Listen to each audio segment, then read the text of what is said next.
Victor Montgomery stared at the gleaming aircraft through the terminal window. The same airline that had humiliated him now belonged to him. With one phone call, 5,000 employees would lose everything. He smiled, remembering how it started 7 days ago with a boarding pass. Before we dive into this incredible story of justice and transformation, let me know where you're watching from in the comments. Are you team serve justice or team show mercy?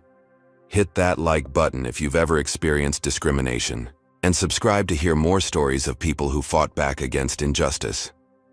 Now let's rewind to see how a simple boarding denial led to one of the most stunning corporate takeovers in American history. The morning had started perfectly for Victor Montgomery. At 45, the self-made tech billionaire had built Montgomery Digital Solutions from his grandmother's basement into a Fortune 500 company. His sleek Tesla purred to a stop at the departure terminal of Atlanta International Airport, where the driver hurried to retrieve his single carry-on bag. "Good morning, Mr. Montgomery," the driver said, handing him the leather bag. "Your flight to New York boards in 40 minutes. Victor nodded appreciatively. "Thank you, James. I should be back Thursday evening." The CEO straightened his impeccably tailored navy suit and walked confidently through the sliding doors. Despite his wealth, Victor maintained a modest approach to travel. No private jets, no entourage, just efficient business travel. Today's trip to New York included a crucial meeting with potential international investors who could help expand his company's innovative digital security solutions globally. After breezing through security, Victor approached the Skyway Airline's first-class boarding gate. He'd been a Platinum Elite member for 6 years, accumulating over 2 million miles. The digital boarding pass on his phone showed his first-class seat assignment. 2A, window seat, first row. The gate area buzzed with morning travelers, predominantly white businessmen in suits similar to his own. Victor stepped to the counter when his boarding group was called. "Good morning," he said, presenting his digital boarding pass and ID to the gate agent, a middle-aged white woman whose name tag read Karen Whitfield. Karen glanced at his boarding pass, then at Victor, her smile fading slightly. "I'll need to see your physical boarding pass, sir." "I'm using the digital pass on your airline's app," Victor explained politely. "I haven't needed a physical pass for years." Karen's eyes narrowed. "Well, there seems to be a problem with your reservation. Please step aside while I help other passengers." Victor remained calm. "What problem specifically?" "The app shows my confirmed first-class seat." Behind him, a white executive presented his digital boarding pass. Karen smiled brightly, scanned it without question, and wished him a pleasant flight. Victor noticed. "You just accepted his digital boarding pass. May I ask why mine is being questioned?" Karen's voice sharpened. "Sir, if you continue to be disruptive, I'll need to call security." Victor took a deep breath. 20 years of navigating predominantly white business spaces had taught him to stay composed when facing discrimination. "I'm not being disruptive. I'm simply asking for equal treatment." 2 more white passengers boarded with digital passes without incident. "Is there a manager available?" Victor asked calmly. Karen picked up her phone. Victor expected her to call a supervisor. Instead, she called security. Within minutes, 2 security officers approached. "Is there a problem here?" the taller one asked, hand resting near his taser. "This passenger is causing a disruption and refusing to comply with boarding procedures," Karen said before Victor could speak.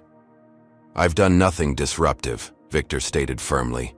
"I presented my confirmed first-class boarding pass, which was rejected without explanation, while other passengers with identical digital passes were allowed to board."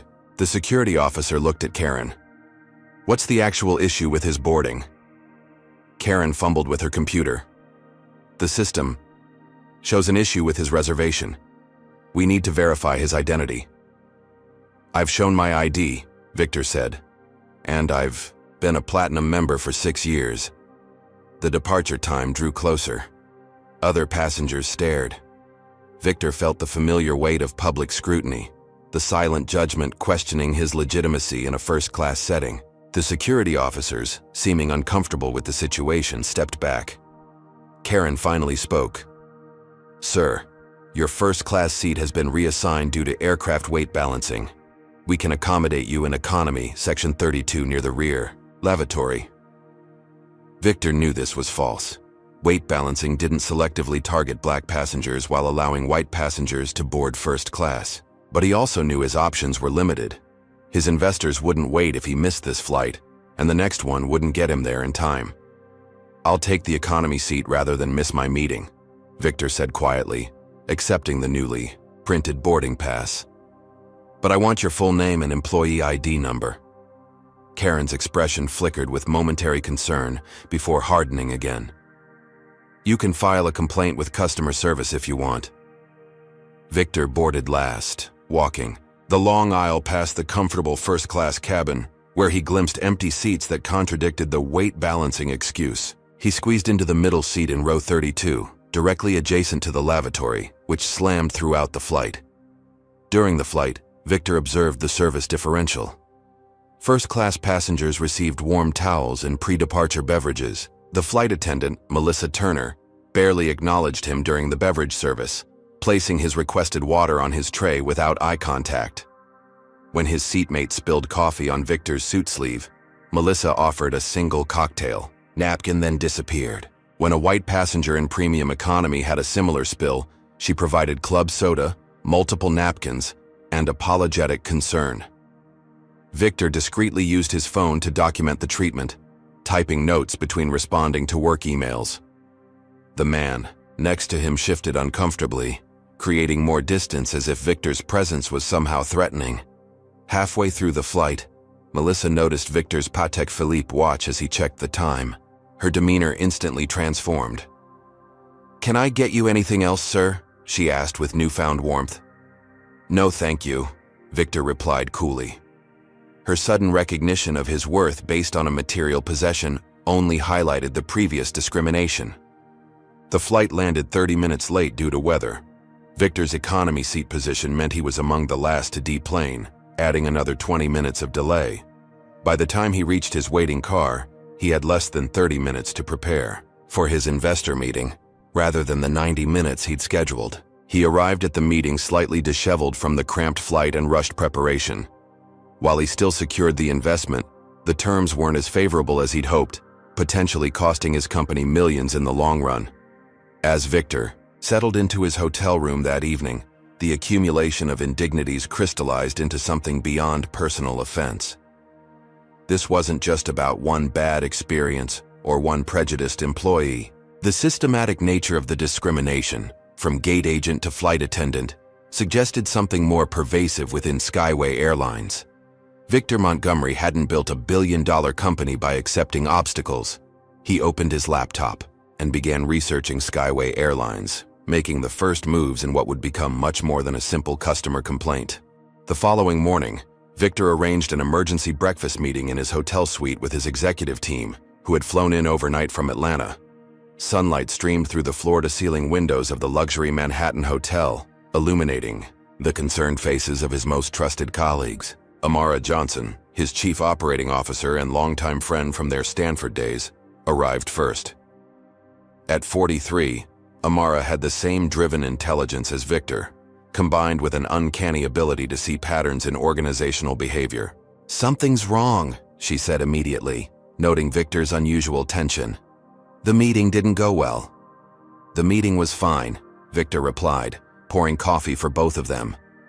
"But something happened on the flight here that I can't shake off."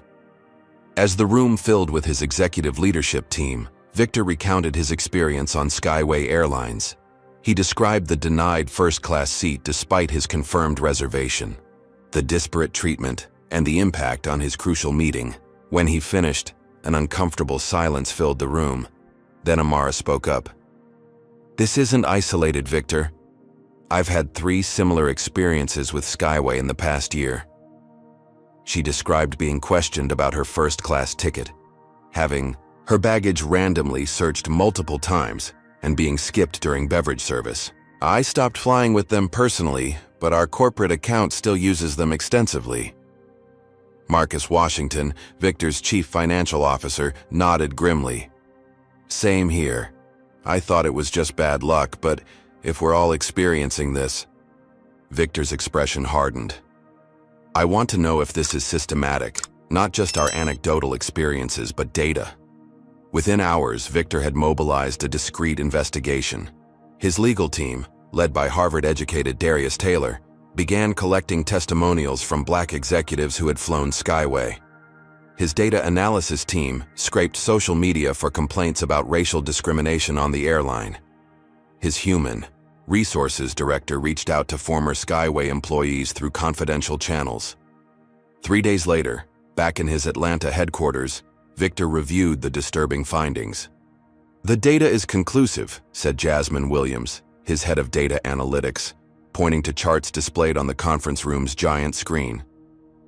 "We've identified 473 social media complaints from Black passengers reporting similar treatment on Skyway flights in the past 18 months. That's roughly 8 times the rate of complaints from passengers of other races, accounting for population differences." Darius added, 26 Black executives have come forward with signed affidavits describing almost identical experiences to yours. Denied upgrades despite status, questioned documentation, seating reassignments, differential service. Most damning was what came next. A former Skyway HR manager had provided internal memos showing racial profiling policies disguised as security protocols. The memos outlined procedures for additional verification for passengers who don't match typical first-class demographic profiles, a thinly veiled code for racial discrimination. "There's more," Amara said, sliding a folder across the table. "Our private investigator uncovered something interesting about Skyway's CEO, Bradford Williams." The folder contained transcripts from executive retreats where Bradford had made explicitly racially insensitive comments. In one, he joked about keeping ticket prices high enough to maintain the right customer mix. In another, he'd complained about diversity hiring targets affecting company culture. Victor's face remained impassive as he read, but his fingers tightened on the paper. "One last thing," Marcus interjected. "While researching their organization, we discovered Skyway is in much worse financial shape than they publicly admit. They've been losing market share for 6 consecutive quarters. Their debt-to-equity ratio is dangerous. They're quietly seeking emergency capital investment to avoid bankruptcy proceedings." Victor stood and walked to the window, looking out. Over the Atlanta skyline he'd helped reshape with his company's success. After a long moment, he turned back to his team. "This isn't just about what happened to me," he said quietly. "This is about a publicly traded company systematically discriminating against Black customers while lying to shareholders about their financial stability." The room was silent, waiting for his decision. "I could file a lawsuit," Victor continued. "We have enough evidence, but lawsuits take years, and corporations have become adept at managing the public relations fallout. By the time anything's resolved, the damage to countless other passengers will be done." Amara recognized the look in Victor's eyes. "You have something else in mind?" Victor nodded slowly. "Companies only change when the cost of continuing bad behavior exceeds the cost of changing. Bradford Williams has created a culture of discrimination while driving his company toward financial ruin. That's not just morally wrong, it's a breach of fiduciary duty." He returned to the table and pressed a button on the conference phone. "Jennifer, please connect us with our investment banking team at Goldman Sachs." As they waited for the call to connect, Victor looked around at his team. "I'm not just going to complain about discrimination. I'm going to buy the airline that's discriminated against me, fire the people responsible, and transform it into a model of equitable service." The bankers joined the call, and Victor outlined his initial plan. By the end of the day, his team had begun discreetly analyzing Skyway Airlines' stock vulnerability and preparing for what would become one of the most unexpected corporate takeovers in recent business history. That evening, as Victor drove home, he passed a Skyway billboard advertising their premium customer experience. The irony wasn't lost on him. Soon, he would redefine exactly what that experience meant. What would you do if you faced blatant discrimination from a major corporation? Would you accept their token apology, or would you fight for real change? Comment number 1. If you believe companies should be held fully accountable for discriminatory practices, or number 2. If you think individual employees, not entire organizations, should bear responsibility. Don't forget to like this video if you've ever witnessed unfair treatment in action, and subscribe to see how Victor's incredible strategy unfolds. Now, let's see how Skyway Airlines responded when confronted with their discriminatory behavior. Victor Montgomery believed in proper channels. Before launching his acquisition plan, he decided to give Skyway Airlines an opportunity to address their discriminatory practices directly. Perhaps, he reasoned, they simply needed the situation, brought to their attention by someone with enough influence to be taken seriously. The morning after his strategy meeting with his executive team, Victor drafted a formal complaint to Skyway's customer service department. The letter was detailed, professional, and specific, outlining the discrimination he'd experienced from boarding through deplaning. He included his Platinum Elite membership number, flight details, and the names of the employees involved. He requested a formal review of their policies and staff training procedures. "This isn't about compensation," he wrote in closing. "This is about ensuring equal treatment for all passengers regardless of race." 5 business days later, an envelope arrived with the Skyway logo. Victor opened it in his office, Amara watching from across his desk. Inside was a form letter, beginning with "Dear valued customer," and a pre-printed signature from a customer relations specialist. The letter contained generic apologies for his less than satisfactory experience, without acknowledging any specifics of his complaint. Attached was a voucher for $50 off his next Skyway flight. Amara raised an eyebrow as Victor passed her the letter. $50 for racial discrimination. That's their valuation of human dignity? Victor took back the letter, folding it carefully. Actually, this is helpful. It demonstrates they don't take these complaints seriously. But let's give them one more chance at the executive level. Victor's executive assistant arranged a call with Skyway's Vice President of Customer Experience, Patricia Mills. After being kept on hold for 17 minutes, Victor was connected. "Mr. Montgomery, I understand you had some concerns about a recent flight," Patricia began, her voice carrying the practiced warmth of corporate damage control. Victor described his experience again, emphasizing the pattern his team had uncovered through social media analysis and testimonials. "I appreciate your feedback," Patricia responded, using the exact phrase 4 times during their 15-minute conversation. "I can assure you that Skyway Airlines does not discriminate. What you experienced was likely a misunderstanding about our boarding protocols." "A misunderstanding that somehow only affects Black passengers?" Victor asked pointedly. "I wouldn't characterize it that way," Patricia replied, her voice cooling. "We value all our customers equally." "Then you should be concerned about the statistical evidence suggesting otherwise. I'd be happy to share our analysis with you." "That won't be necessary. We conduct our own internal reviews. I can add a note to your Platinum account to ensure smoother boarding in the future." The implication was clear. His individual complaint might warrant special treatment, but the systemic issue would be ignored. Victor thanked her for her time and ended the call. "Strike 2, Amara said from the doorway, having overheard the conversation. "What's next?" "We go straight to the top," Victor replied. "Set up a meeting with Bradford Williams." Arranging a meeting with Skyway's CEO proved challenging until Victor's team proposed a potential partnership between Montgomery Digital Solutions and Skyway for enhanced cybersecurity services. The suggestion of a multi-million-dollar contract opened doors immediately. 3 days later, Victor sat in the waiting area of Skyway's corporate headquarters in Dallas. The receptionist had offered him coffee twice, clearly surprised by his presence despite his scheduled appointment. When white executives arrived after him, they were escorted in immediately for their meetings. Victor was kept waiting for 45 minutes. Finally, an assistant appeared. "Mr. Williams can spare 15 minutes for you now." Victor was led into an expansive corner office with floor-to-ceiling windows overlooking the Dallas skyline. Bradford Williams stood behind his desk, a tall, ruddy-faced man in his 60s with silver hair and an expensively tailored suit. He did not extend his hand. "I understand you're interested in providing security services," Bradford said without preamble. "I have another meeting shortly, so let's get right to it." Victor sat across from Bradford, maintaining eye contact. "Actually, Mr. Williams, I'm here about something more important than a service contract. I'm here about the discriminatory practices at Skyway Airlines. Bradford's expression shifted from impatience to wariness. Excuse me? Last week I experienced racial discrimination on one of your flights. When I investigated further, I discovered this is a pattern, not an isolated incident. Victor placed a folder on Bradford's desk. This contains testimonials, statistical analysis, and internal memos demonstrating that Skyway systematically discriminates against black passengers, particularly in premium cabins.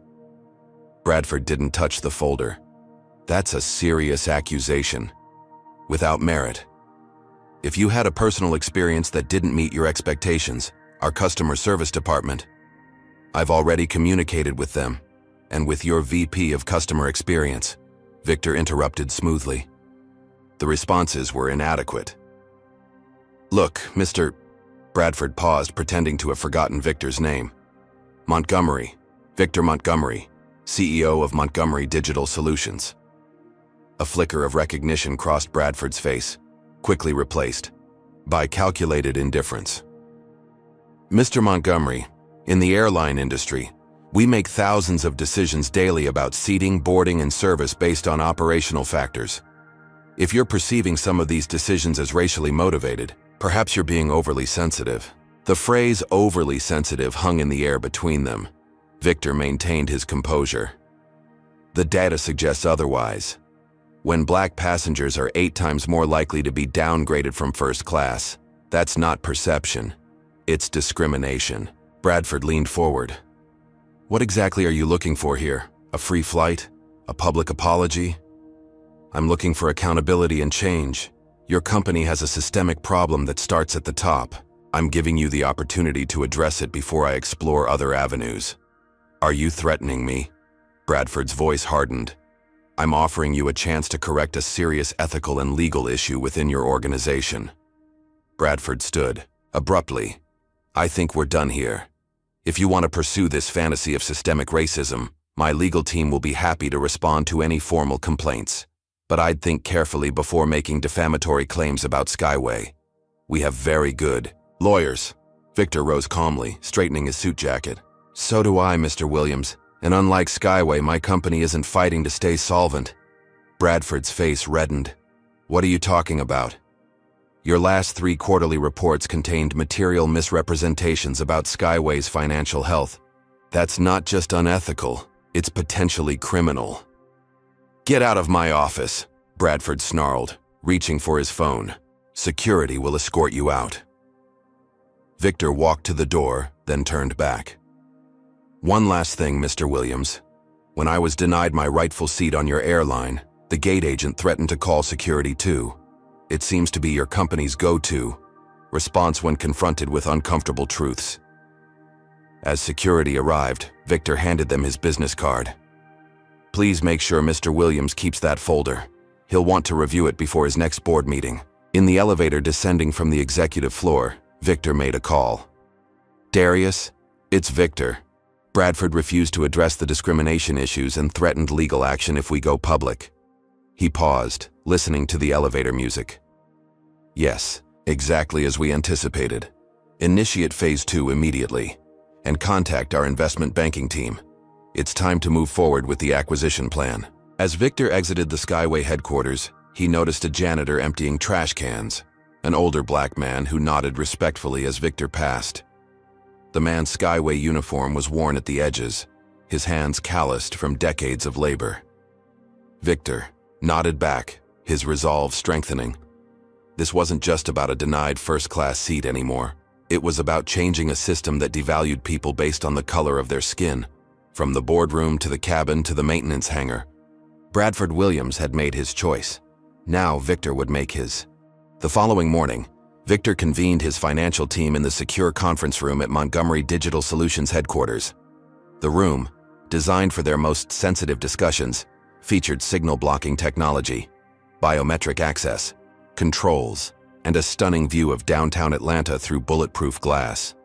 Present were Marcus Washington, CFO, Elaine Chen, head of investment strategy, and representatives from their partner financial institutions. Victor had also brought in Warren Hughes, a specialist in corporate acquisitions who had helped orchestrate several major takeovers in the tech sector. Skyway Airlines has rejected every opportunity to address their discriminatory practices, Victor began, standing at the head of the conference table. So we're moving to Plan B. I want to acquire controlling interest in the company. Warren raised an eyebrow. That's ambitious even for you. Skyway is publicly traded with a market cap of nearly $4 billion. Currently $3.2 billion and falling, Marcus corrected, displaying financial charts on the room's monitors. They've lost 18% of their value in the past quarter due to rising fuel costs, labor disputes, and declining passenger numbers. Elaine nodded. Our analysis suggests they're more vulnerable than they appear. They've been masking their financial troubles with creative accounting and optimistic projections. Victor activated a secure presentation on the main screen. I've committed $1 billion of my personal capital to this acquisition. Here's our approach. The plan was methodical and discreet. Rather than making a public tender offer that would alert Skyway to the takeover attempt, they would gradually purchase shares through various holding companies and investment vehicles to avoid triggering SEC disclosure requirements until they were ready to make their move. We'll need to stay under the radar, Warren cautioned. Once Bradford realizes what's happening, he'll fight back with everything he has. That's why timing is crucial, Victor agreed. Marcus has identified their most vulnerable period. Skyway has $300 million in corporate bonds coming due next quarter. Given their current cash flow problems, they'll struggle to refinance without significantly higher interest rates. The team spent hours refining the strategy, establishing shell companies, preparing legal documentation, and coordinating with their banking partners. By noon, the first quiet purchases of Skyway stock had begun through a network of brokers instructed to buy gradually to avoid driving up the price. Within days, financial news outlets began reporting on Skyway's troubles. The Wall Street Journal published an investigative piece highlighting discrepancies in their financial reporting. Bloomberg questioned their ability to meet upcoming debt obligations. The stock dropped another 12%, accelerating Victor's acquisition timeline. What Bradford Williams couldn't know, was that Victor's team had quietly approached several institutional investors with significant Skyway holdings, sharing evidence of mismanagement and discriminatory practices under confidentiality agreements. 3 major pension funds agreed to sell their shares at a modest premium, giving Victor nearly 15% of the company within the first week. While the financial maneuvers proceeded, Victor maintained his normal schedule, speaking at industry conferences and attending charity events to avoid arousing suspicion. At a tech leadership dinner, he overheard 2 executives discussing Skyway's plummeting stock. Someone's buying up shares, one said. The question is who? Victor sipped his water and said nothing. The acquisition plan was proceeding perfectly, until Victor's 16-year-old daughter, Zoe, came home from her elite private school in tears one afternoon. Victor, who had rearranged his schedule to attend her debate tournament that evening, was in his home office when she stormed in. "What did you do to the Williams family?" she demanded, her voice breaking. Victor set down his tablet. "What are you talking about, Zoe?" "Tyler Williams. His dad runs an airline. Tyler said you're trying to destroy his family's company because you're playing the race card." Tears streamed down her face. "He told everyone in school that my dad is a corporate raider who cries racism when he doesn't get what he wants. Now nobody will talk to me." Victor felt a cold anger rise at Bradford's tactics, using children to fight his battles, but kept his voice calm. "Tyler Williams is repeating things he's heard at home, things that aren't true." "Then what is true? Are you trying to take over his dad's company?" Victor hesitated. He'd kept the acquisition plan private for strategic reasons, telling only Zoe's mother, his ex-wife Diana, with whom he shared custody and maintained a respectful co-parenting relationship. "It's complicated, Zoe. I experienced discrimination on a Skyway flight, and when I investigated, I found it wasn't an isolated incident." "So you're buying their company for revenge?" That's what Tyler said. "It's not about revenge. It's about accountability and change. Sometimes the only way to fix a broken system is to take control of it." Zoe wiped her tears angrily. "Tyler says his grandfather started that airline. It's been in their family for 50 years. How would you feel if someone tried to take your company because of one mistake? This wasn't one mistake, Zoe. It was a pattern of discrimination affecting thousands of people. But Victor could see his daughter wasn't ready to hear it. The social backlash at school had overwhelmed her ability to process the ethical complexities. She left his office, debate tournament forgotten, and locked herself in her room. That night, Victor nearly abandoned the acquisition plan. His daughter's distress weighed heavily on him, making the corporate battle suddenly seem trivial compared to his family's well-being. He called his grandmother, Eleanora Montgomery, the family matriarch at 87. Eleanora had grown up in segregated Alabama, built a successful beauty business despite racist obstacles, and put Victor's father through college. Her wisdom had guided Victor through every major life decision. "Grandma, I'm considering backing off this acquisition. Zoe's caught in the crossfire and it's hurting her." Eleanora's voice was gentle but firm. "Victor James Montgomery, when I was younger than Zoe, I had to drink from separate water fountains marked colored. I couldn't try on clothes in stores or eat at lunch counters. Your grandfather was denied a bank loan 27 times before he could start his carpentry business." She paused, and Victor could picture her straightening in her chair the way she did when making an important point. "What you're doing isn't just about you, or even about Zoe. It's about all the people who board those planes and are treated as less than because of their skin color. Sometimes our children have to see us fight uncomfortable battles so they learn how to fight their own. But Zoe doesn't understand. She thinks I'm the villain. Then help her understand. Show her the evidence. Treat her like the intelligent young woman she is. The world will try to make her feel small many times in her life because she's both black and female. Don't you be the first to underestimate her." After their call, Victor knocked on Zoe's door. When she reluctantly let him in, he brought his laptop and the folder of evidence about Skyway's discrimination. For 2 hours, they sat on her bed reviewing testimonials, statistics, and internal documents. "This is why I'm doing this," Victor explained as Zoe read a particularly moving account from a black grandmother who had been humiliated on a Skyway flight. "Not for revenge, but because I have the resources to create change where others can't." By the end of their conversation, Zoe didn't fully approve of his tactics, but she understood his motivation. "I still wish there was another way," she said. "But I get it now." The next day, Victor received a call from Diana, who had been confronted by Bradford's wife at a charity committee meeting. "Whatever you're doing, be careful," Diana warned. "These people are desperate and connected." Victor assured her he was taking precautions, but the warning proved prescient. The following week, as his team approached 25% ownership of Skyway, the counterattacks began. An anonymous source leaked information to financial blogs questioning Montgomery. Digital solution security protocols. A sudden audit was announced for one of their government contracts. Victor's personal tax returns from 3 years prior became the subject of online speculation. Each attack was deflected by Victor's legal and PR teams, but they signaled that Bradford had figured out who was behind the stock purchases and was retaliating with everything at his disposal. The most effective approach came through the investors.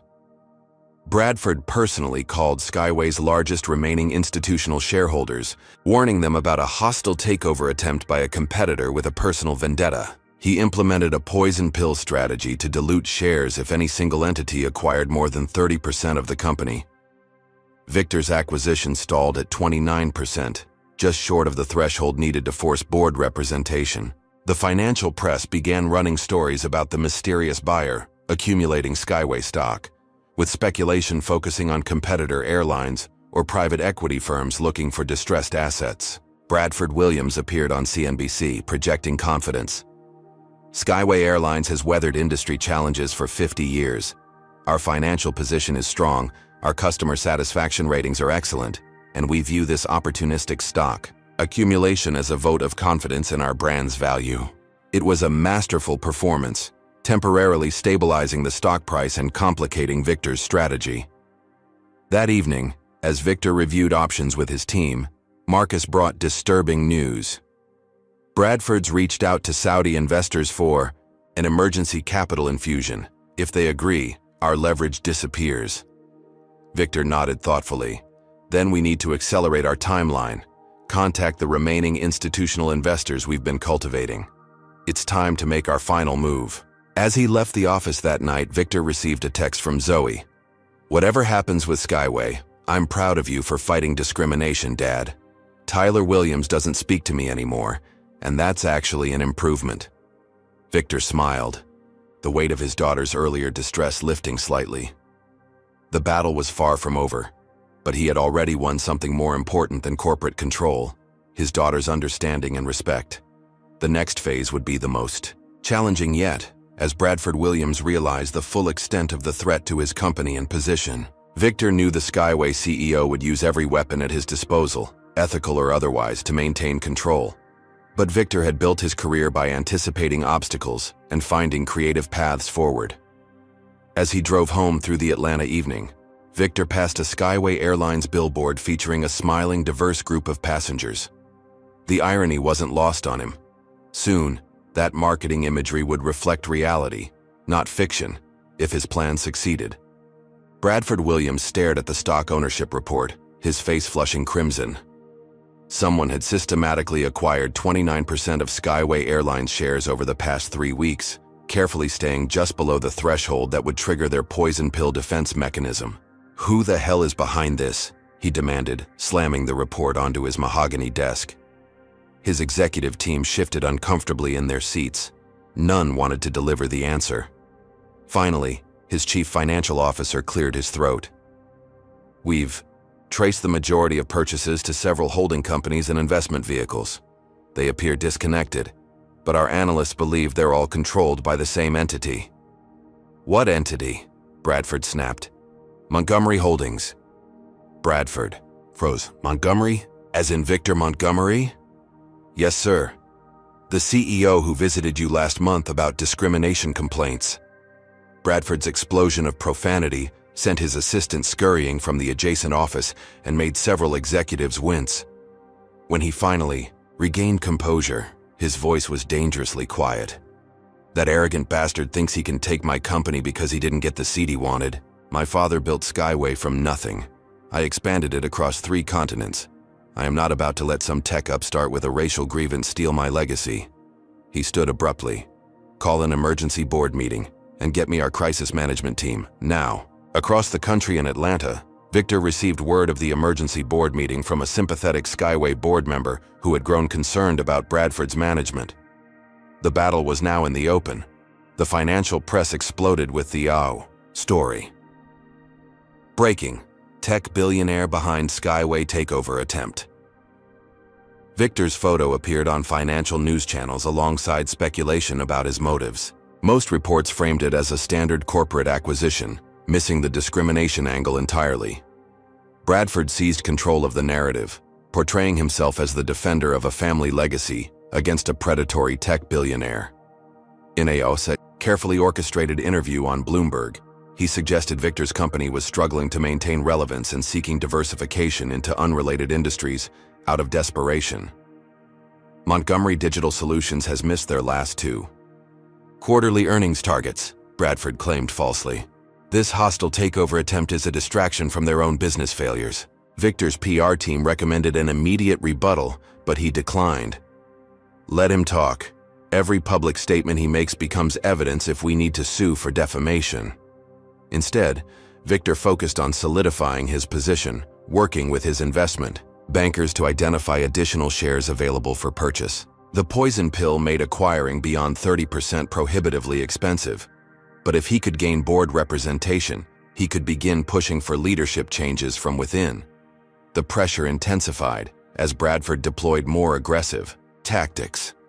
Skyway's corporate clients suddenly began receiving calls suggesting that Montgomery Digital Solutions had security vulnerabilities. Several of Victor's long-standing business partners reported uncomfortable conversations with industry contacts, questioning whether they should maintain relationships with his company. "They're trying to damage our core business," Amara reported during their daily strategy meeting. 3 clients have put contract renewals on hold pending further review of our security protocols. Victor remained composed. "Have our security team prepare comprehensive documentation of our certifications and testing protocols." Offer additional third-party verification if requested. We have nothing to hide. The attacks became more personal. Financial bloggers began writing about a 5-year-old lawsuit against Montgomery Digital Solutions that had been settled confidentially. The details were distorted to suggest wrongdoing rather than the routine intellectual property dispute it had been. More concerning was the escalation against Victor's family. Zoe called from school, her voice shaking. "Dad, someone submitted a fake article under my name to the school newspaper. It said I was ashamed of how you make money and that you taught me to play the race card whenever I don't get what I want." Victor's grip tightened on his phone. "Did you tell the faculty advisor?" "Yes. She pulled it before publication, but someone leaked a draft to the student messaging groups. Everyone's seen it." That same afternoon, Victor learned his daughter's application to Princeton, her dream school where he had established a significant scholarship fund for minority students, had been mysteriously lost in the system. The admissions officer apologized profusely, explaining they had no record of her submission despite confirmation emails showing it had been received months earlier. Victor didn't believe in coincidences. A board member at Princeton had close ties to Skyway's parent company. The situation deteriorated further when Victor discovered Bradford had hired private investigators to scrutinize his personal and professional life. Employees reported being approached by strangers asking questions about company practices. Victor's neighbors were questioned about his lifestyle and habits. Most alarming was the reopening of a previously dismissed lawsuit against Montgomery Digital Solutions. 3 years earlier, a competitor had accused them of patent infringement, a case dismissed by federal courts for lack of merit. Suddenly, the plaintiff had new legal representation from a prestigious firm known to represent Skyway Airlines, and new evidence necessitating the case being reopened. "They're trying everything to force us to back off," Darius explained during an emergency legal briefing. The litigation costs alone could run into millions, not to mention the PR damage. Victor absorbed the information calmly. "Prepare our defense, but don't let this distract from our primary objective. Bradford is desperate, which means we're closer to success than he wants us to believe." The most disturbing escalation came when Amara arrived at work visibly shaken. Overnight, someone had spray-painted racial slurs and "stay in your lane" across her garage door. Police classified it as random vandalism, despite the specific nature of the message. "This has gone too far," Victor said when he saw the photos. "Are you and the kids okay?" Amara nodded stiffly. "We're fine.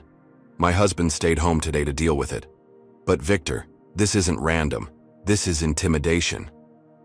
"I know." Victor's voice was quiet but filled with resolve. "And it confirms we're doing the right thing. Organizations willing to use these tactics shouldn't have power over thousands of employees and millions of customers." Despite his confident words, Victor seriously considered abandoning the acquisition that evening. The escalating attacks on his family, friends, and company tested his commitment. Was corporate accountability worth this personal cost? The decision point came unexpectedly, through a phone call from an unfamiliar number. Victor almost declined it, assuming another harassment attempt, but something made him answer. "Mr. Montgomery? My name is Richard Donahue. I'm a member of Skyway's board of directors." Victor remained silent, waiting. "I'm not calling in any official capacity," Richard continued. "What I'm about to tell you isn't with board approval, but I can't stay silent anymore." "I'm listening," Victor said, cautiously. "Have you ever found yourself in a situation where everything you've worked for seems to be crumbling around you? When the people fighting against you seem to have the upper hand?" Comment number 1. If you've ever faced a moment where giving up seemed like the only option.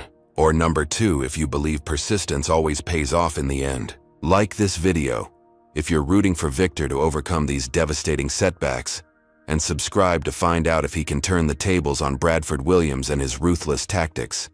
Now, let's dive into Victor's darkest hour.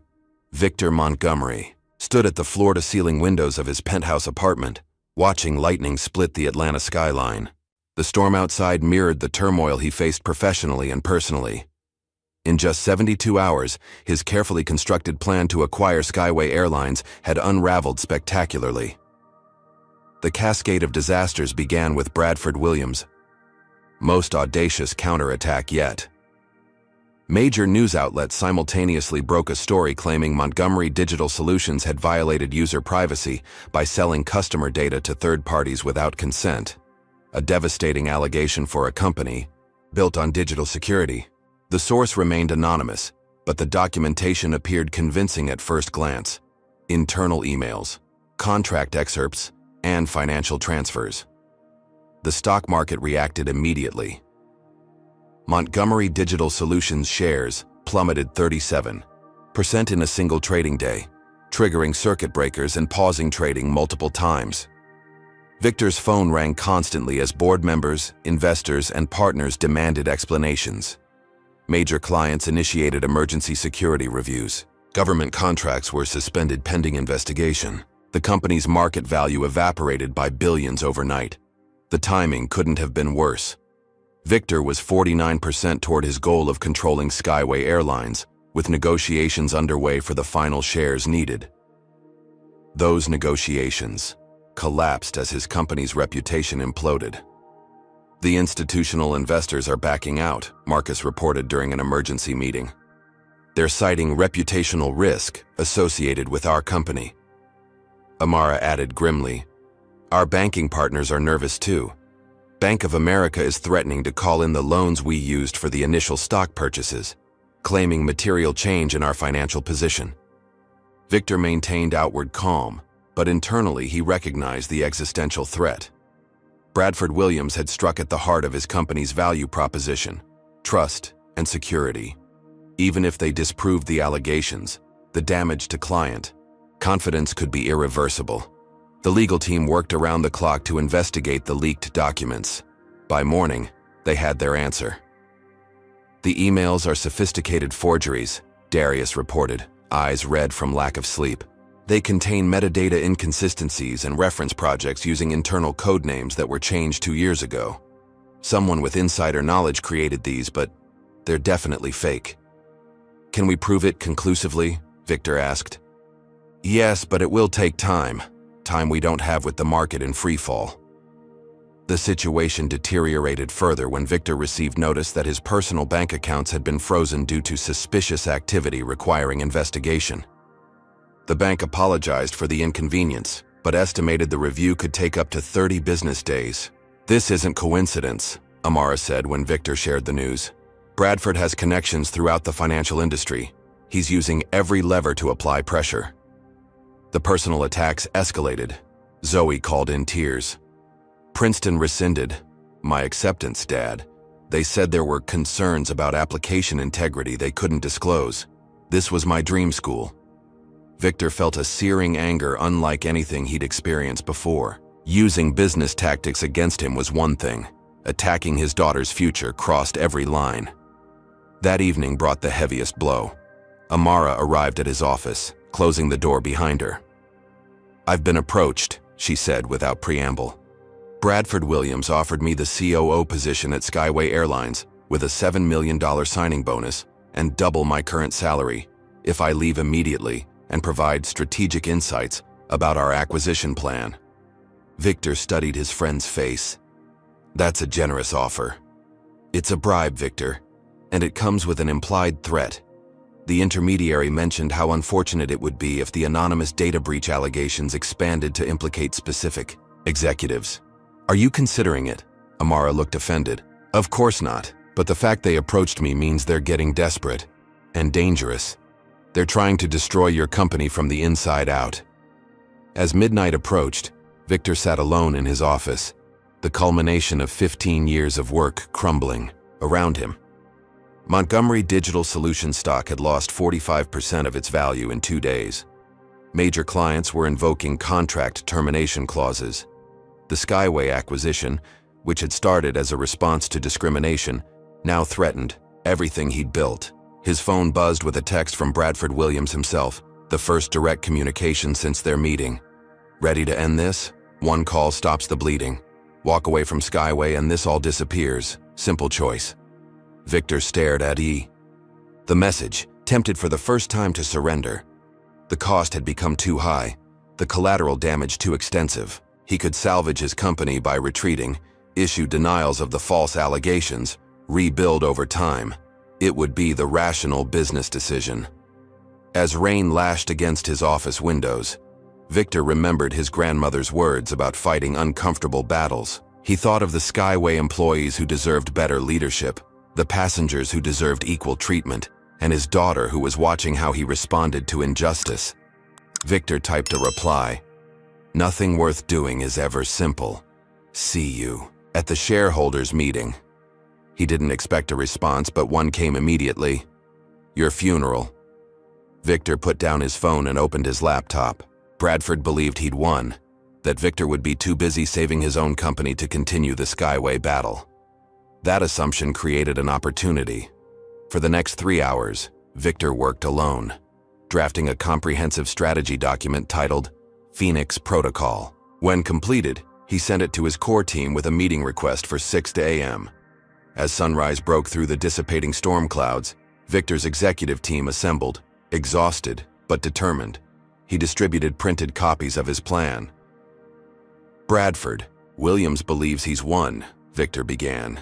"He's expecting us to focus entirely on defending against his allegations. Instead, we're going to counterattack on both fronts simultaneously." The strategy was bold and risky.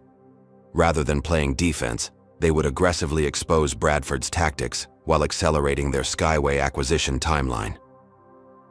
"Darius, I want our legal team to prepare SEC whistleblower filings about Bradford's market manipulation and false allegations. Marcus, liquidate my personal investment portfolio if necessary to maintain our Skyway position. No margin calls. Amara, prepare a comprehensive transparency report demonstrating our data handling practices for all clients." Victor turned to Jasmine. "Most importantly, I need your team to trace the source of the forged documents. Those forgeries required inside knowledge of our systems. We may have a security breach."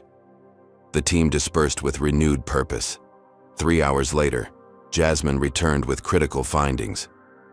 The document forgeries were sophisticated but left digital fingerprints.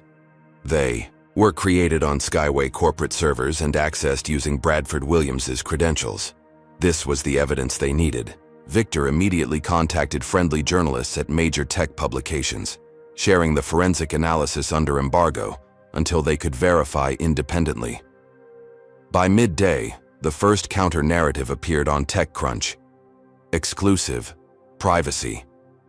Breach allegations against Montgomery Digital appear fabricated. Other outlets followed as Victor's team provided access to their security logs and documentation disproving the allegations. Financial regulators, alerted through official channels, announced a formal investigation into potential market manipulation. Victor's bank mysteriously discovered the suspicious activity had been a false alarm and restored access to his accounts. The most unexpected development came from inside Skyway itself. The whistleblower Richard had mentioned made contact through secure channels, providing internal emails showing Bradford had ordered the deletion of discrimination complaints from their customer service database before government regulators could request records. As these revelations accumulated, public sentiment shifted dramatically. Montgomery Digital Solutions stock began recovering as the false nature of the allegations became apparent. Clients who had paused contracts cautiously resumed discussions. On social media, their Skyway shenanigans began trending as passengers shared their own discrimination experiences. A viral video showed another black executive being questioned about his first-class ticket while white passengers boarded without scrutiny, precisely mirroring Victor's experience. The turning point came unexpectedly when the sympathetic Skyway board member, Richard Donahue, publicly broke ranks. In an interview with CNBC, he expressed concerns about Bradford Williams' leadership and the company's culture, stopping short of directly confirming the discrimination allegations, but lending credibility to Victor's claims. "As a board member, I have a fiduciary duty to shareholders," Richard stated carefully. "Recent events have raised serious questions about our current leadership that require thorough investigation." Other board members, sensing the shifting winds, began privately reaching out to Victor. The institutional investor who had backed away from selling their shares renewed discussions. 7 days after Bradford's devastating attack, Victor had not only survived but regained momentum. His company's stock had recovered much of its losses. The Skyway acquisition was back on track. Most importantly, the narrative had shifted from a hostile takeover to a necessary leadership change at a troubled company. In his office that evening, Victor received an unexpected visit from Zoe. She placed a letter on his desk. "It's from Princeton," she said, her expression unreadable. Victor opened it cautiously, then broke into a smile. "They've reversed their decision. Your acceptance is reinstated with a full apology." Zoe nodded. The admissions director called personally. She said they discovered concerning external influence in their process and have referred the matter to their ethics committee. She sat across from her father. "You didn't give up, even when everything was falling apart." "Some fights are bigger than ourselves," Victor replied. "Sometimes the hardest path is the right one." As Zoe left, Victor returned to his work with renewed determination. Bradford Williams had used every weapon at his disposal, from corporate resources to personal connections, and still failed to deter him. The final confrontation loomed, but Victor now held the stronger position. The darkest night had passed. Dawn was breaking on a new day for both Montgomery Digital Solutions and Skyway Airlines. But Victor knew better than to underestimate Bradford's desperation as his control slipped away. The most dangerous phase of their battle still lay ahead. The atmosphere in Montgomery Digital Solutions headquarters hummed with renewed energy. Just 2 weeks after Bradford Williams' devastating attack, the company had not only survived, but emerged stronger. Their stock had recovered to 92% of its pre-crisis value. Major clients had renewed contracts with enhanced terms. Most importantly, Victor's acquisition of Skyway Airlines had regained momentum. Victor gathered his core team in the strategy room, where digital displays tracked their progress in real time. Their Skyway holdings stood at 47%, tantalizingly close to the controlling interest needed to force leadership changes. "Bradford is running out of options," Marcus observed, reviewing the financial data. Skyway's bond rating was downgraded yesterday after the SEC announced their investigation. They're struggling to refinance their debt. Amara nodded.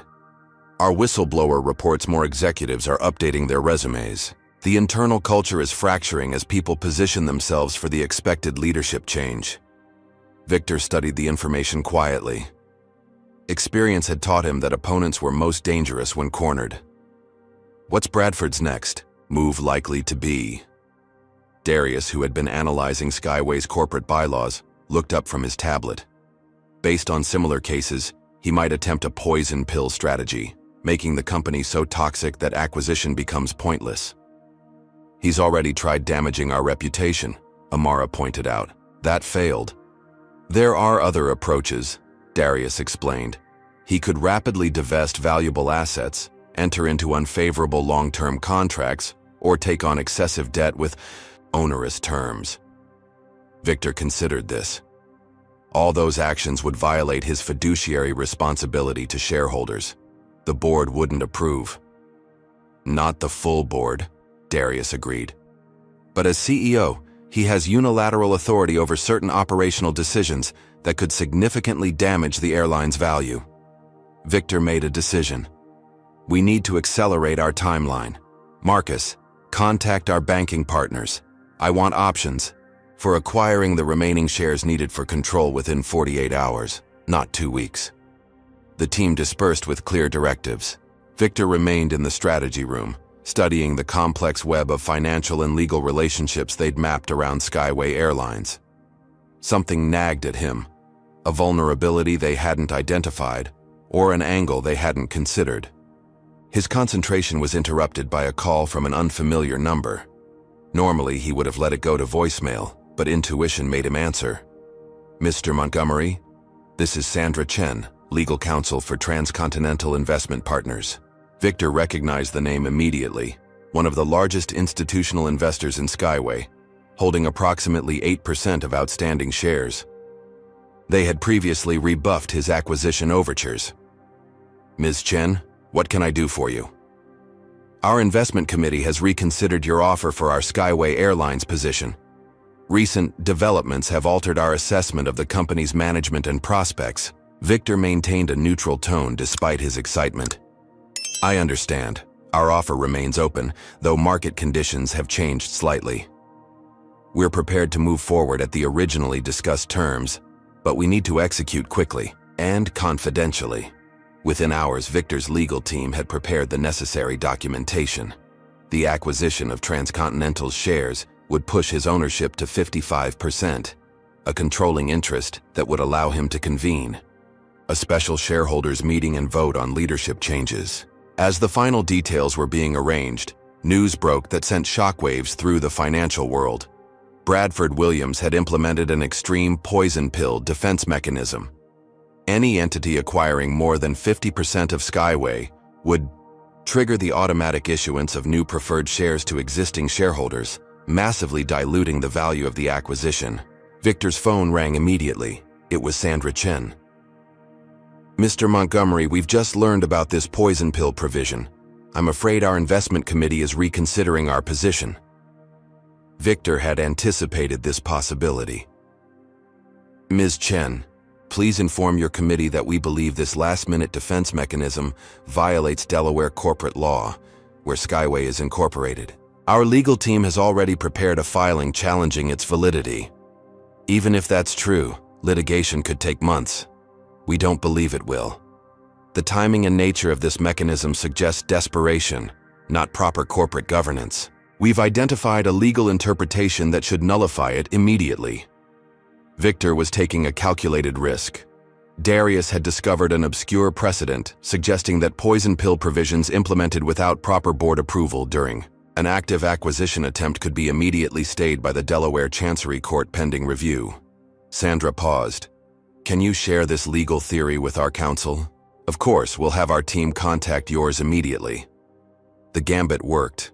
After reviewing the legal argument, Transcontinental proceeded with the share transfer. By sunset, Victor Montgomery owned 55% of Skyway Airlines at least on paper. The poison pill provision remained a looming threat that could still render his victory hollow. Victor's next move surprised even his closest advisors. Rather than immediately challenging the poison pill in court, he issued a press release announcing his majority ownership and calling for an emergency board meeting at Skyway's headquarters. You're walking into the lion's den, Amara warned. Bradford could be setting a trap. Possibly, Victor agreed. But appearing in person demonstrates confidence and commitment to Skyway's future. Fear would suggest we have something to hide. 2 days later, Victor arrived at Skyway's Dallas headquarters with a small team of executives and attorneys. News. Cameras crowded the entrance, capturing his confident stride into the building where he'd been dismissed and threatened just weeks earlier. In the boardroom, Bradford Williams sat at the head of the table, flanked by his loyal executives and legal team. His face betrayed no emotion as Victor entered, but the tension in the room was palpable. Mr. Montgomery, Bradford said coldly, this meeting is premature. Your alleged majority ownership is contested under our shareholder protection provisions. Victor took a seat across from Bradford. Those provisions were implemented improperly and without full board approval. But we're not here to argue legal technicalities. We're here to discuss Skyway's future. For the next hour, Victor presented a comprehensive analysis of Skyway's operational challenges, financial vulnerabilities, and cultural issues. He outlined a transformation plan that would preserve jobs while addressing the discrimination problems at their root. His approach was professional, data-driven, and focused on shareholder value. Several board members appeared surprised by the depth of his understanding and the constructiveness of his proposals. As Victor concluded, Richard Donahue spoke up. These recommendations have merit regardless of ownership questions. Mr. Williams, how do you respond to these specific operational concerns? Bradford's composure cracked. This is ridiculous. We're not here to entertain a hostile takeover disguised as helpful advice. Montgomery has no airline experience. He's motivated by personal grievance, not business logic. That's not what I asked, Richard pressed. These financial projections show serious cash flow problems in the next quarter. Do you dispute those figures? Bradford glared at Richard. Your duty is to this company, not to our competitor. My duty is to shareholders. Richard corrected. And I've heard nothing today that addresses these substantive concerns. Two other board members voiced similar questions, creating visible fissures in what Bradford had expected to be unified opposition to Victor. As the meeting progressed, Bradford's responses became increasingly defensive and vague. When the discussion turned to the discrimination allegations, Bradford attempted to dismiss them entirely. These are isolated incidents being exploited for publicity. Victor calmly opened a folder. We have documented 173 cases of racial discrimination against first-class passengers in the past year alone. We have internal emails directing gate agents to apply additional scrutiny to passengers who don't fit the Skyway premium profile. Would you like me to continue? Several board members exchanged troubled glances. Bradford attempted to regain control of the narrative, promising a turnaround plan that would address all concerns. His passionate defense might have been convincing had it not been undermined by the detailed evidence Victor had presented. As the meeting neared its conclusion, 3 board members who had previously supported Bradford indicated they would need to reassess their position given the new information. The momentum had clearly shifted. Bradford, recognizing his eroding support, made a desperate final play. After most attendees had left, he approached Victor privately in the hallway. "Walk with me," he said with forced cordiality. In an empty conference room, Bradford's demeanor changed entirely. "Name your price," he said without preamble. "Everyone has one. Is it money, a board seat, a public apology? Tell me what it takes for this to go away." Victor studied the man who had directed so much effort toward destroying him professionally and personally. "This isn't about price, Bradford. It's about accountability." "Don't be naive," Bradford scoffed. "I'm offering you a clean exit. $10 million. Cash. Today. You sell your shares back at a premium and sign an NDA about this whole discrimination nonsense." Victor maintained a neutral expression while activating the recording function on his phone. "Are you offering me a personal payment to abandon a legitimate shareholder action?" Bradford smiled tightly. "I'm offering a practical business solution that benefits everyone. The amount could increase if necessary." "To what amount exactly?" $20 million. Final offer. But you need to decide now." Victor nodded thoughtfully, then walked to the door.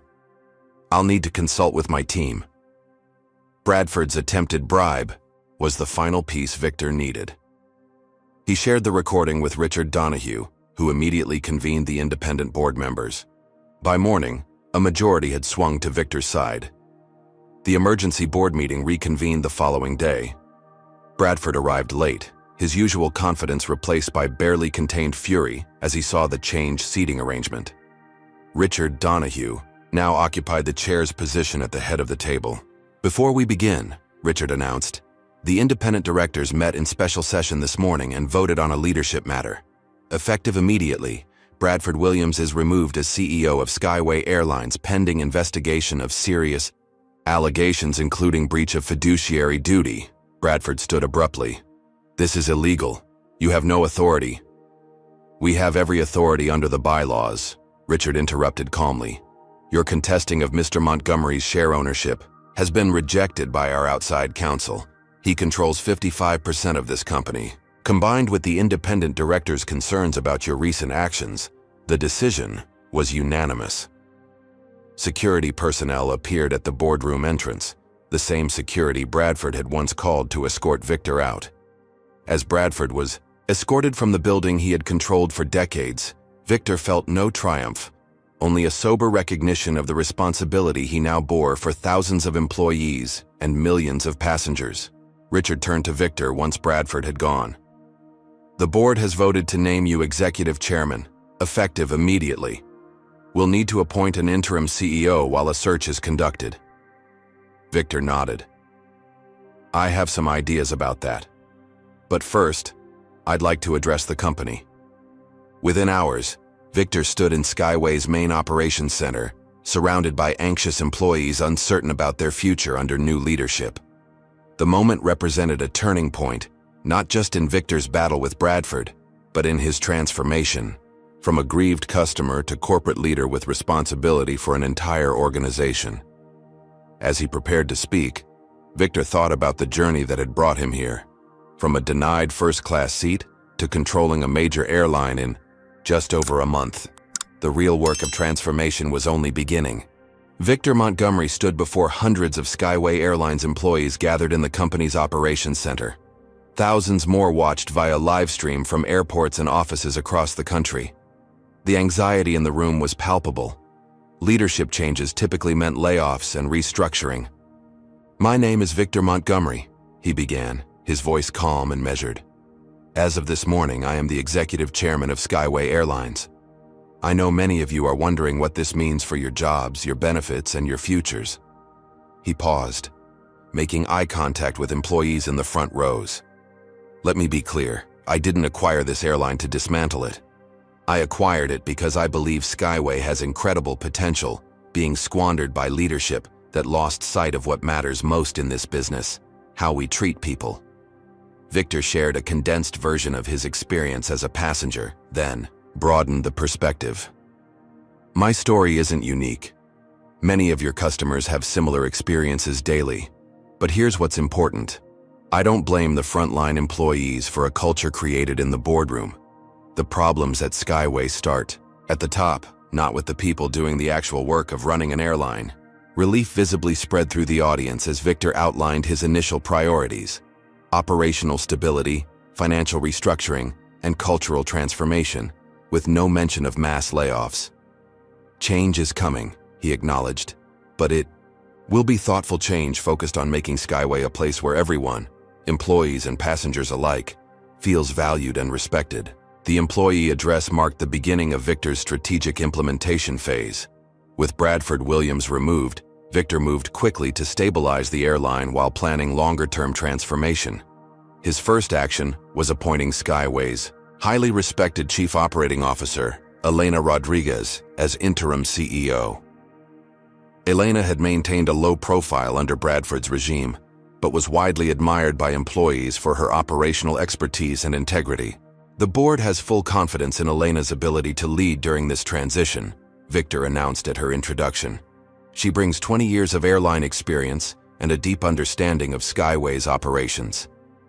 Elena stepped forward. "I've spent years watching decisions made that prioritized short-term profits over passengers and employees. That ends today. We're going to build the airline we've always known Skyway could be." Together, Victor and Elena assembled a transition team, combining Skyway veterans with external experts in airline operations, customer experience, and organizational culture. Their first task was a comprehensive audit of the airline's financial position, which revealed concerning results. "Bradford's management was even worse than we suspected," Marcus reported during a private briefing. "They've been deferring essential maintenance, understaffing critical positions, and using accounting maneuvers to mask liquidity problems." Victor studied the financial statements.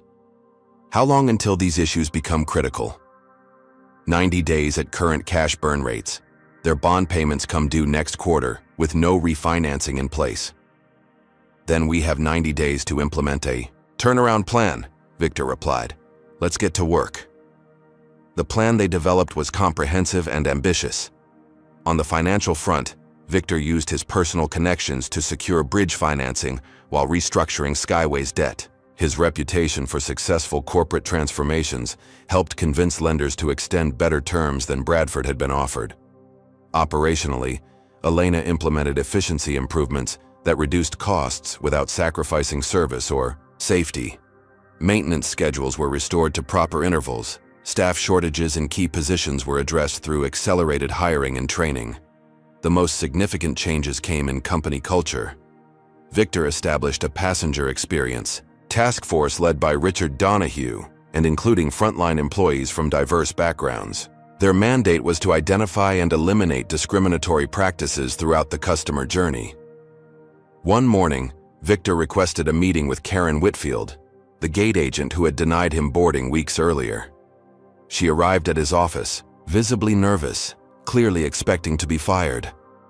"Ms. Whitfield," Victor said, gesturing to a chair, "I want to understand something. When you denied me boarding that day, was that your decision or were you following policy?" Karen hesitated. "Both, I suppose. We were trained to apply additional verification to passengers who didn't match typical first-class demographics. It was never explicitly about race, but the implications were clear. Victor finished. What would happen if you didn't follow these unofficial policies? Performance reviews would note customer service issues or failure to maintain cabin standards. People got demoted or transferred to less desirable routes. Victor nodded. Thank you for your honesty. I'm not here to punish you for following the culture Bradford created. I want to understand how that culture works so we can dismantle it. Karen's experience proved invaluable in identifying the subtle ways discrimination had been institutionalized at Skyway. She joined the Passenger Experience Task Force, providing insider perspective on how policies were implemented at the gate level. Within 45 days, the first visible changes took effect. New boarding procedures eliminated subjective verification requirements. Crew training emphasized consistent service standards for all passengers. Customer feedback mechanisms were overhauled to better capture and address discrimination concerns. Financially, the airline showed its first signs of recovery. Operating costs decreased through efficiency improvements rather than service cuts. On-time performance improved as maintenance backlogs were addressed. Customer satisfaction scores began trending upward. The most dramatic moment in Skyway's transformation came unexpectedly. Bradford Williams, unwilling to accept his removal, had been waging a public relations campaign portraying himself as the victim of a hostile takeover. His efforts gained little traction until he filed a lawsuit challenging his termination and seeking reinstatement. The lawsuit created uncertainty just as Skyway was stabilizing. Investors worried about prolonged leadership battles. Employees feared Bradford's potential return. Victor needed to neutralize this threat decisively. Rather than fighting the lawsuit through conventional means, Victor made a bold move. His legal team petitioned the court to unseal all evidence related to Bradford's management, including the recordings of his bribe attempt and documentation of discriminatory practices. Bradford's attorneys fought vigorously to keep these records sealed, claiming they contained proprietary business information. The judge disagreed, finding sufficient public interest to warrant disclosure. The released evidence was damning. Financial. Media covered Bradford's apparent mismanagement and ethical lapses extensively. Former board members distanced themselves. Most significantly, federal regulators announced expanded investigations into potential securities violations and discrimination claims. Bradford withdrew his lawsuit within days, accepting a modest severance package in exchange for dropping all claims against Skyway. His public campaign for reinstatement ended abruptly as he focused on his own mounting legal troubles. With Bradford's threat eliminated, Victor accelerated Skyway's transformation. The airline announced a comprehensive rebranding, including a new name, Unity Air, symbolizing the inclusive culture they were building. This isn't just a cosmetic change, Victor explained during the announcement event. Unity Air represents our commitment to treating every passenger with dignity and respect, regardless of who they are or what ticket they've purchased. The rebranding included new aircraft livery, redesigned terminals, updated uniforms, and refreshed service standards. Most importantly, it reflected actual operational changes, not just marketing promises. 6 weeks after taking control of Skyway, Victor stood in the same terminal where he'd been denied boarding. The gate areas had been redesigned to eliminate the physical barriers that had once separated first-class and economy passengers during the boarding process. New digital systems ensured consistent application of policies without relying on agent discretion. As Victor observed the boarding process for a flight to Chicago, he noticed a black executive being processed without the additional scrutiny that had once been common. The gate agent, a new hire specifically trained under the reformed procedures, treated every passenger with identical professional courtesy. The transformation wasn't without challenges. Some long-term employees resistant to cultural changes resigned. Conservative media outlets occasionally portrayed the diversity initiatives as reverse discrimination. Competitors attempted to poach customers during the transition period, but the results spoke for themselves. Customer complaints decreased by 40%. Employee satisfaction scores reached their highest levels in a decade. On-time performance improved dramatically as maintenance and staffing issues were addressed. Most significantly, Unity Air's financial position stabilized. Victor's team had renegotiated vendor contracts, optimized route structures, and implemented technological efficiencies that Bradford had resisted. Within 90 days, the airline showed its first quarterly profit in 2 years. At the 100-day mark after taking control, Victor convened a special board meeting to announce the completion of the initial transformation phase and the beginning of sustainable growth. Richard Donahue, who had become a trusted advisor, congratulated Victor on the remarkable turnaround. "I've never seen anything like it," Richard admitted. "Most acquisitions destroy value in the short term. You've created value while simultaneously addressing deep-rooted cultural issues." "The two aren't separate," Victor replied. "An airline that discriminates against certain passengers is leaving money on the table. An airline where employees feel empowered to do the right thing operates more efficiently. Good ethics is good business." As the board meeting concluded, Victor received a message from Amara. Bradford Williams had been indicted by federal prosecutors for securities fraud, wire fraud, and obstruction of justice related to his actions during the acquisition battle. If convicted, he faced potential imprisonment and significant financial penalties. Victor felt no satisfaction at the news. Bradford's downfall represented system failure, not personal victory. The goal had never been revenge, but transformation, creating an organization that reflected better values than its predecessor. The final piece of Victor's strategic victory came unexpectedly. The institutional investors who had initially resisted his acquisition now approached him about increasing their positions in Unity Air. Their analysis showed the reformed company outperforming industry peers on both financial and operational metrics. "The market is recognizing what we already knew," Marcus observed during their executive team meeting. "Culture drives performance. When people are treated with dignity, whether employees or customers, the business thrives." Victor nodded thoughtfully. "That's the message I want this entire journey to convey. What began as a response to discrimination has become a case study in how ethical leadership creates sustainable value." As Unity Air completed its first 100 days under new leadership, the transformation had exceeded even Victor's optimistic projections. What had started with a denied first-class seat had culminated in a reimagined airline, serving as a model for the industry, proving that confronting discrimination wasn't just morally right, but strategically sound. The strategic victory was complete. Victor had not only acquired an airline but transformed its fundamental character. The final phase would focus on ensuring these changes became permanent features of the organization's DNA, outlasting any individual leader, including himself. 7 days after being denied his first-class seat, Victor Montgomery stood on the executive floor of what had been Skyway Airlines headquarters, now Unity Air's corporate home. Floor-to-ceiling windows offered a panoramic view of aircraft taking off and landing, each newly painted with the Unity Air logo that symbolized the company's transformation. Victor's assistant knocked gently on the door. "She's here, sir." "Thank you. Please show her in." Karen Whitfield entered tentatively, clearly uncomfortable in the executive suite. 7 days earlier, she had denied Victor boarding. Today, she faced him as her company's new owner. "Ms. Whitfield, thank you for coming," Victor said, gesturing to a chair. "Please sit down." Karen perched nervously on the edge of the seat. "Mr. Montgomery, I want to apologize for what happened at the gate. I was just following." Victor raised a hand to pause her. "I didn't invite you here for an apology. I invited you here for a conversation about unconscious bias and how it affects both those who experience it and those who perpetuate it."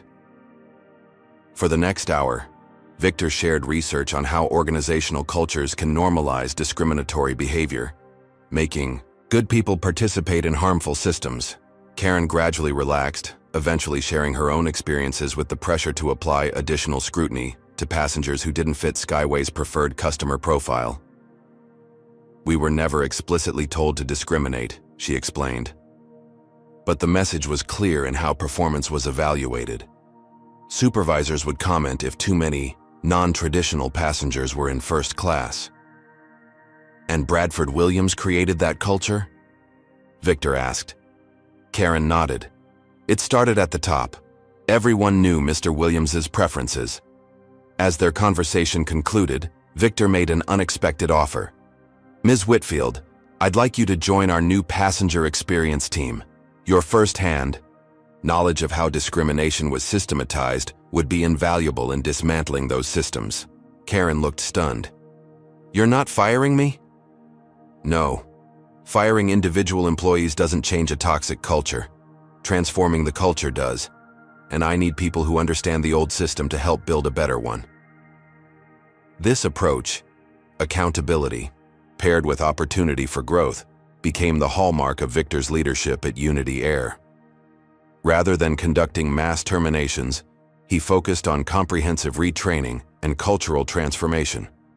Those willing to embrace the new values thrived. Those unwilling generally left voluntarily. The exception was Bradford Williams. The former CEO faced serious consequences for his actions during the acquisition battle. Federal prosecutors had uncovered evidence of securities fraud, including material misrepresentations to investors about Skyway's financial condition and the fabricated allegations against Montgomery Digital Solutions. Bradford's legal troubles multiplied when investigators discovered his attempts to manipulate evidence and obstruct justice. His personal fortune diminished rapidly through legal fees and settlements. The man who had once commanded an airline empire now fought to stay out of federal prison. Victor took no pleasure in Bradford's downfall. When reporters asked for comment on the indictment, he focused on the future. Unity Air is looking forward, not backward. We're building an airline where everyone is treated with dignity and respect. This forward-looking approach defined Victor's transformation strategy. Rather than simply eliminating discriminatory practices, he established new standards of excellence. That made inclusion a competitive advantage. Among his most impactful initiatives was a scholarship fund for minorities in aviation, funded with $20 million from his personal fortune. The program provided educational and career pathways for underrepresented groups, from pilots to mechanics to management. The best way to prevent discrimination is to ensure diversity at every level of the organization, Victor explained at the scholarship announcement. This isn't charity, it's investing in our future talent pipeline.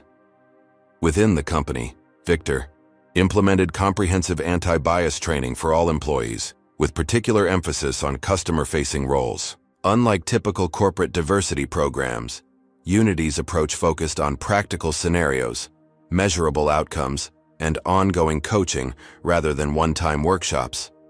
The training extended beyond race to address all forms of bias.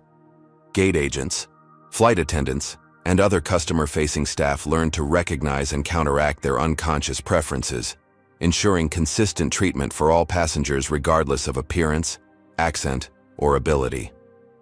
Victor also addressed the systemic issues that had enabled discrimination to flourish. Subjective policies like additional verification for security concerns were replaced with objective criteria applied equally to all passengers. Performance metrics were redesigned to reward inclusive service rather than maintaining an exclusive environment. These changes faced resistance from some quarters. Several long-term executives resigned rather than adapt to the new culture.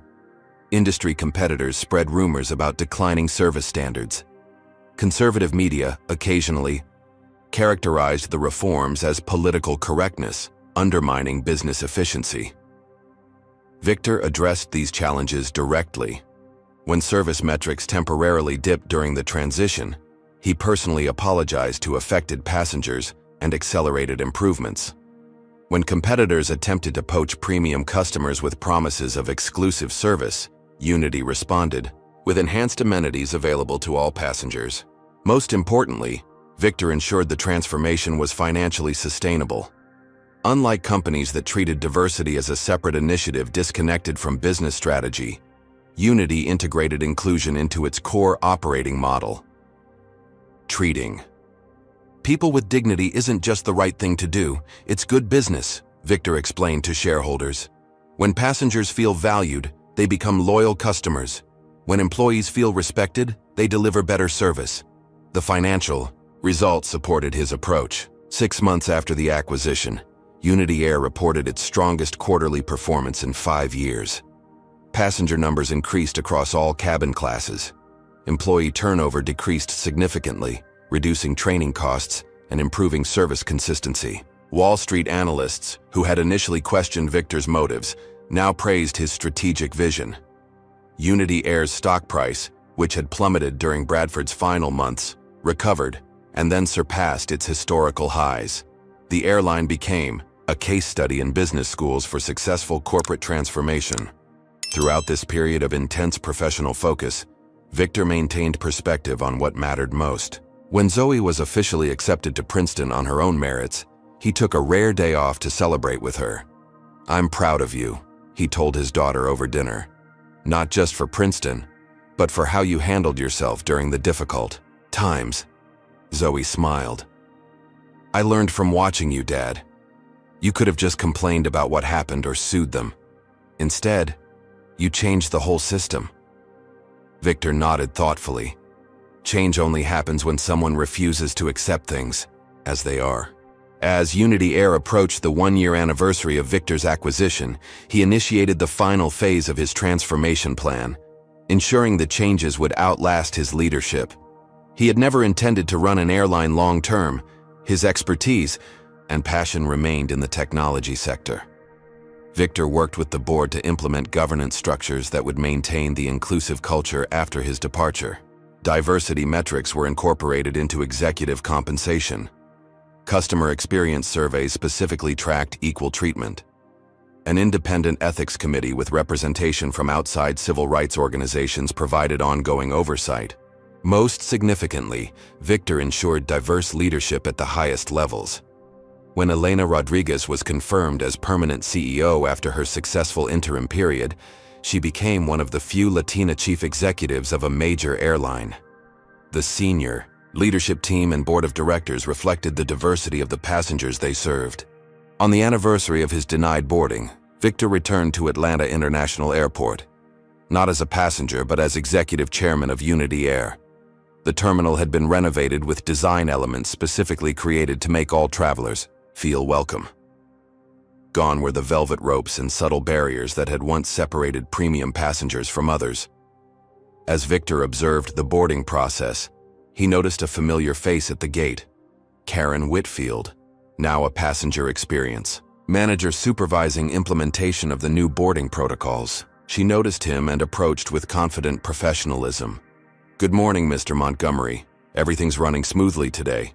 On-time departure expected for all flights." "Thank you, Ms. Whitfield. How's the new system working?" "Honestly, better than I expected. Passengers are happier, and our jobs are actually easier without all the unofficial verification procedures." Victor nodded. Sometimes the right thing is also the smart thing. As they spoke, Victor noticed a black family being processed for first-class boarding without hesitation or additional scrutiny. The parents, dressed in casual vacation attire rather than business suits, received the same courteous treatment as the white executives in line behind them. Their young daughter, about 10 years old, beamed with excitement about her first flight. The sight crystallized for Victor why this entire journey had been necessary. That little girl would grow up in a world slightly better than the one he had experienced. A world where she wasn't automatically viewed with suspicion because of her skin color. The ripple effects of systemic change would touch countless lives in ways impossible to measure, but profound in impact. Later that day, Victor convened his final board meeting as executive chairman.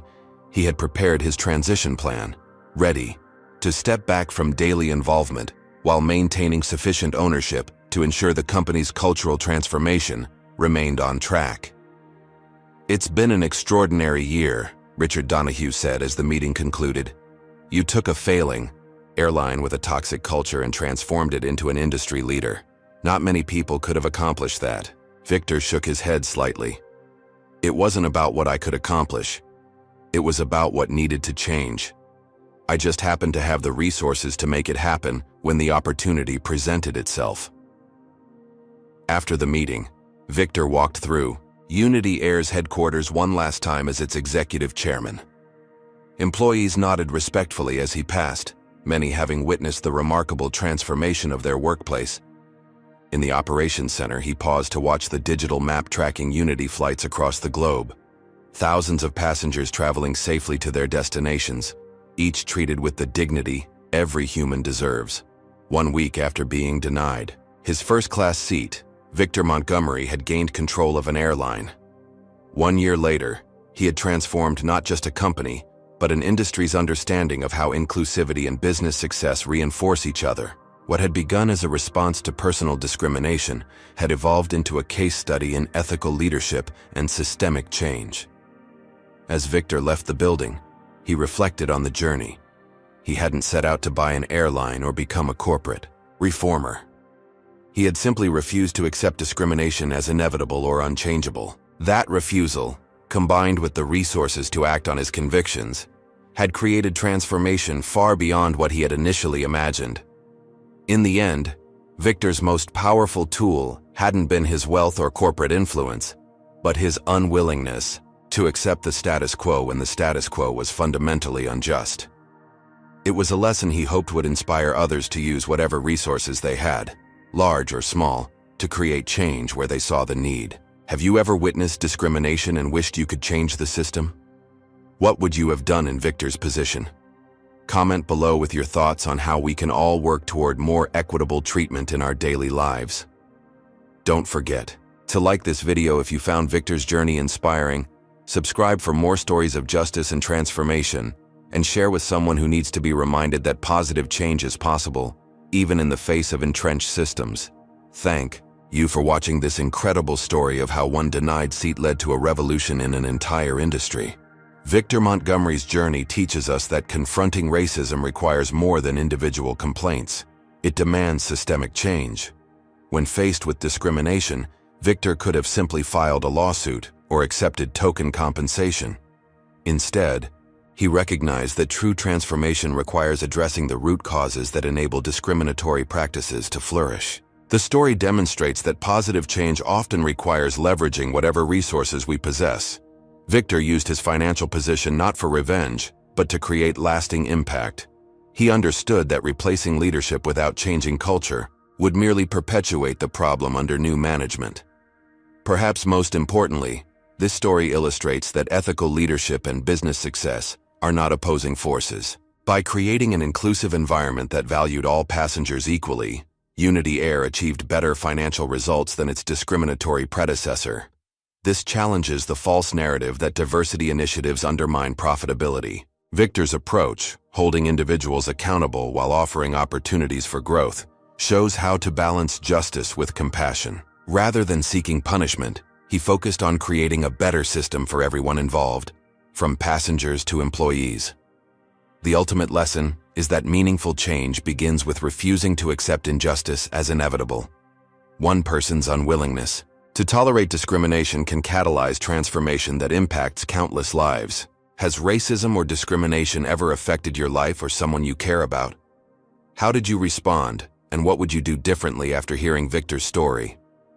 Comment below with your experiences or thoughts on fighting systemic injustice. If you found Victor's strategic approach inspiring, hit that like button to help more people discover this story of transformation. Did his decision to change the system rather than seek revenge resonate with you? Subscribe to our channel for more powerful stories about overcoming injustice and creating positive change in unexpected ways. Do you know someone struggling against discrimination who needs inspiration? Share this video with them as a reminder that change is possible, even when facing deeply entrenched systems. Sometimes the most powerful response to injustice is not just fighting back, but transforming the entire playing field. Thank you for joining us on this journey from discrimination to transformation. May we all find the courage to challenge injustice and create positive change in our own spheres of influence, whether large or small. I've been on Skyway's board for 11 years. Initially, Bradford seemed like a strong leader, tough but effective. Over time, I've watched him become increasingly autocratic and, frankly, prejudiced. Richard described witnessing Bradford's dismissal of diversity initiatives, his jokes about passengers from certain neighborhoods, his repeated blocking of appointments for qualified black executives. The discrimination you experienced wasn't an anomaly. It reflects leadership attitudes that have permeated the company culture. Several board members have tried to address it internally without success. "Why are you telling me this now?" Victor asked. "Because Bradford crossed a line. At yesterday's emergency board meeting, He presented a plan to discredit you that included tactics I consider unethical and possibly illegal. When I objected, I was reminded that my board seat depends on his support. There was a pause before Richard continued. I've spent my career trying to work within systems to improve them. I'm telling you this because I believe Skyway needs the kind of leadership change you're attempting to initiate. Several board members feel the same way, but are afraid to speak up. After the call ended, Victor sat in his home office, turning over this new information. The stakes had just increased significantly. This wasn't merely about personal vindication or even addressing discrimination in one company. It was about corporate governance, ethical leadership, and the responsibility that came with controlling an organization that employed thousands and served millions. Victor made 2 calls. The first was to his security team, arranging additional protection for Amara, Zoe, and other key executives. The second was to his investment banking partners. We need to move faster, he instructed. Bradford is becoming desperate and dangerous.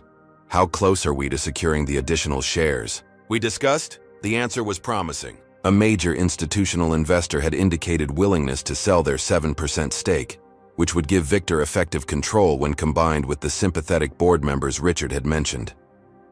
The next morning, Victor called an all-hands meeting at Montgomery Digital Solutions. Hundreds of employees filled the auditorium, with others joining virtually from offices around the world.